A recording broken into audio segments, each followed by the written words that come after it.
does pretty good job. As we move to the shallow end of the pool, you're going to see that you have two entrances. One has a handrail, which is in good shape. It's stainless steel, so it's not going to rust. All right. There's a little bit of a wobble to it, so we're going to need to tighten up the anchors in here. So that'll be something that we put down on the report. But two entrance ways. One doesn't have the rail. One does. Right here are your return jets, okay, or return outlets to the pool.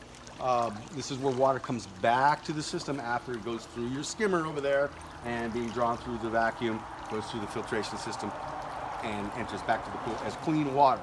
So it's completing what we call a circuit, drawing water there, going through the system and returning. So you have a loop happening, okay? So pretty straightforward. One other thing, I'm sorry. This over here is an automatic water leveler, okay? This is a method of keeping the water in the pool. It adds water. As this, it's a glorified toilet float, essentially. As this thing goes down, it adds water to the pool, and the float rises, and it turns itself off. It has a built-in little overflow line right here, so if the water level were to get up higher, it just cascades into that and goes out to leach, probably out to the field somewhere. But it's in good shape, working good. Periodic, need to clean and kind of make sure it's working good, otherwise it can malfunction. Okay, so here is the heartbeat of the system. It's honestly, there's a lot of stuff in here that doesn't need to be in here anymore. There's some dead equipment. Like this one here, this was an old salt system, chlorine generator. Here was the cell for it. It's cut out of the system. It's laying down here. There's a couple extra spare old vacuum hoses. Honestly, all this stuff can probably be just thrown away. It's no longer viable or use of need for the pool here. Okay. This system is a computerized control system, which moves the valves, etc. All the programming is done. Actually, the programming is done here. Unfortunately, this system is a Wi-Fi enabled system. It's the top of the line type of situation. But unfortunately, I don't have access to the code, the Wi-Fi, or the password. So we may have to. I know this company here. I'm going to call them up. And maybe we can get the password. This is Simply Clear. I know these guys. They're professionally servicing the pool, so it's been looking probably pretty good. But we need a password and be able to go on. And then what happens is you will get an app like this right here. See the Aqualink app? You open it up, and then you go to My Systems. These are 3 of my particular customers that have this particular system. Then we can go into one of my customers like so, and you're able to. I can see exactly what's going on with her pool right now offsite. Or if you have this downloaded, then you can check it out yourself, turn pumps on and off. Like right now, I'm turning on her spa heater. She doesn't know it, but I'll turn it back off. You know what I mean? So that's it. We need the codes though for that. Unfortunately, there's no way to do it without figuring it out. But everything works, I know that, because we can override it with this right here. This is the serviceman's this is the service guy's being able to do anything he wants to the system. If he's going to provide a service for the pool, he can come over here and put it into the service mode. But this is how I know everything is operating, because as I put it in the service mode, I'm able to turn the filter pump on, and there it comes, turns on. There's an air blower. This is for the hot tub. Okay. For the purposes of talking. There's a jet pump, of course. Here it's coming on, and so on and so forth. There's some unlabeled ones here. You have extra auxiliaries. And what's nice about this system is if you brought power source for whatever you would like, anything that requires 120 volts of electricity or more, you could run it through this system and have it on the app as something here. For instance, you could have a fountain or yard lights or security camera, whatever requires power to operate. And if you ran it into this system, you'd be able to control it. Okay, so you have a lot of potential opening available slots. 1, 2, 3, 4, 5 available things don't know if there's enough, but you can have plenty of yard lights if you wanted to. You have the ability to do it. Okay. So again, some redundant systems here like this out. This here is while we're on this, before we go around and see the other equipment, this is the blower that operates or adds jet action to the hot tub, and I'll show you when we migrate over there how it operates. But it's in good shape. It wobbles around a little bit because it doesn't have a secure thing to it. It's really okay like that. It's high like this, so it's actually above water level, so it's able to force air to the jets and make a more aggressive looking jet. Okay, so we're going to migrate around to the other side. There's another access opening. And this is where we have the pool equipment, or the pumps and filters, etc. So I'm going to stand over here, Heather, and so I can point things out. Right here is the primary pump. Okay, this is an excellent pump. It's a Jandy Stealth. It's a very energy efficient model. It's a 3/4 horse Stealth pump. It operates either the pool or the spa. When I say either, is that you can't have both working at the same time. Okay, it's a one system for two bodies of water. Okay, so that's what happens is when you engage the hot tub, it will turn this valve. And for the sake of argument, I'm going to have an override switch just to show you what it looks like. So when you hit the spa, that valve automatically turns. Okay, and at that point, there's another valve on the back side over here that's also going to turn, and that's the return water. So when you isolate the hot tub, those valves turn, and then your hot tub is running. At that point, you can turn the heater on, etc., and have a hot tub. All the valves are in excellent shape. The pump is in good condition. One thing that I'm a little jumping ahead a little bit. One thing that I did find wrong with the pumps is it's not bonded, and bonded means there's an extra ground wire which is laying right here, and when they installed these things they failed to put this on, so we need to reconnect this, and this is just an extra added safety feature in case one of the grounds fails for whatever reason, rat chews it, whatever, then it has a secondary big thick number 8 copper bond wire that provides the ground protection. Water and electricity, you got to have a little ground source, otherwise it can be problematic if there was. So otherwise, they're both in great shape. If I had to take a guess, they're probably maybe 4 or 5 years old, tops. They're in really good shape. Discovered no leaks. Now we just rained, so there's a lot of wetness.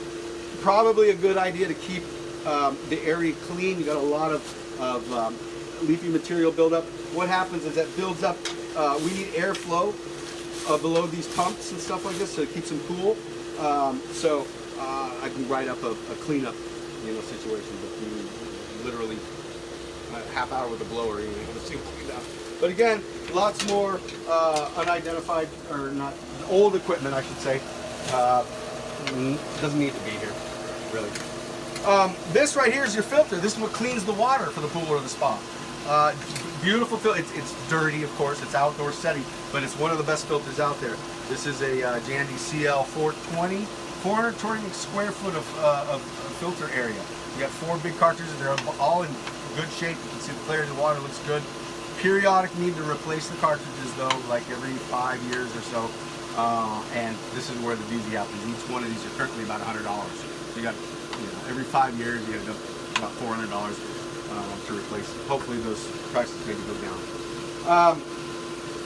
Moving along is the heater. Again, pretty dirty and stuff. This is actually a really good heater too. It works great, and I'll turn it on when I go back to the other side. I can't access it right here. Just for the hot tub, not for the... No, you could heat it for the pool too. Because again, remember, we're utilizing the same system for both bodies of water. This heater doesn't know what it's heating up. Okay. Those valves tell it what's going on. So when you heat.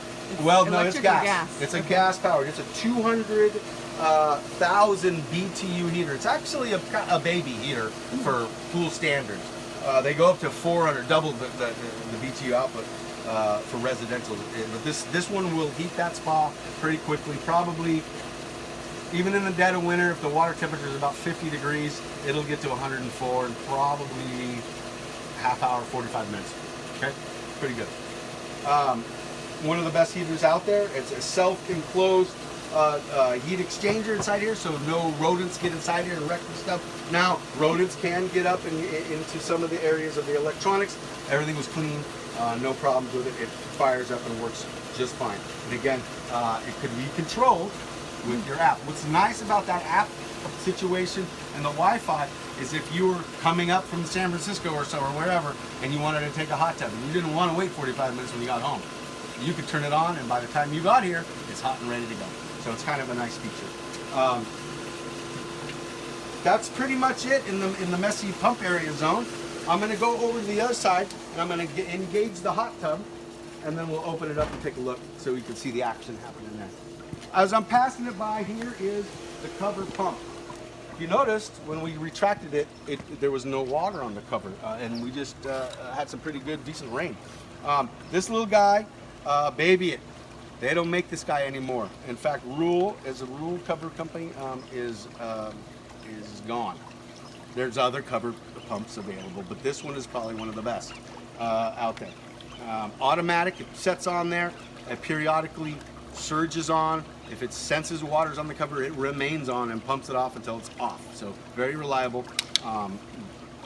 Sad to see that they don't make them anymore. Okay, so as I come over here, I'm still in the service mode. So I'm going to go ahead and come over here to the valves, and I'm going to put it into spa mode. And right here, we can take a little peek. Actually, that's that return valve automatically turning. So now what we're doing is we're isolating the hot tub, and it's being turned on as we speak. No heat yet, but we'll engage that. As we come over here, before I take the cover out, this is one thing that's probably going to need to be addressed. The cover, it's functional right now, but it has some taped up duct tape zones on it. It probably is not going to have much life left in it. However,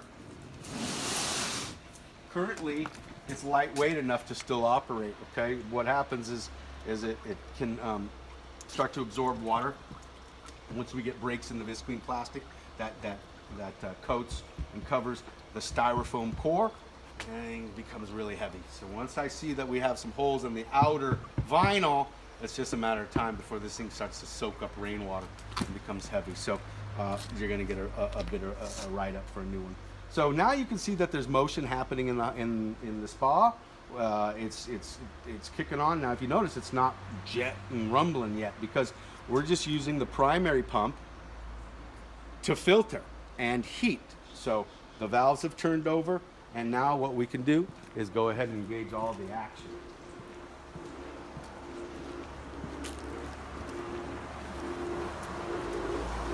Turn on the heater, you can turn on the jet pump, turn on the air blower. All those things now make it probably something that you're used to seeing. Okay? Again, all of those things accessible here or off the app when that thing gets downloaded and turned on. Okay? It's in great shape. The hot tub is actually in real clean. There's no cracks. As for the pool, no fissures that I could see, barring the couple little stains in the hot tub. This is in really good shape. Okay? There is one section over here that's been completely disabled.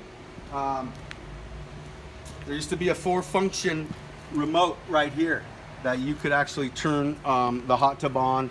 If you're out here and you wanted to turn the hot tub on, or actually 4 different functions, you'd have the availability to do so. This thing has been disabled because they went the route of the app, I think. But you're going to get a write-up. I'm going to write this up so we can have that if necessary.